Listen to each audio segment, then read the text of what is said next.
Friends, இந்த வீடியோவில் நம்ம வேலைக்கு போயிட்டு வந்ததுக்கப்புறம் வீடு ரொம்ப கலைஞ்சி போட்டிருக்கோம் இல்லைங்களா, அதை எப்படி நம்ம ஸ்ட்ரெஸ்ஸாக எடுத்துக்காமல் எப்படி மேனேஜ் பண்ணுறது. உங்களுக்கு பாட்டு கேட்க பிடிக்கும்னா உங்களுக்கு பிடிச்ச பாட்டு ஏதாவது போட்டுக்கோங்க. எப்போ பாத்திரம் தேய்க்கும் போதும் நான் ஃபஸ்ட்டு நல்லா சுட சுட கொதிக்க தண்ணி வச்சுடுவேன். கெட்டிலில் வச்சுடுவேன். அதுக்கப்புறம் நான் பாத்திரத்தில் அந்த தண்ணியெல்லாம் விட்டுட்டு ஜஸ்ட் ஒரு 2 மினிட்ஸ் கழித்து தேய்க்க ஆரம்பிச்சிடுவேன்.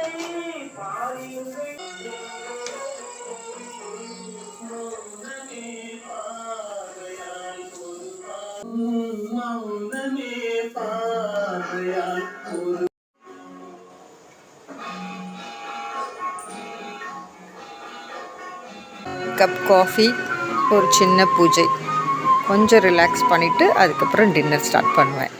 Thank you friend.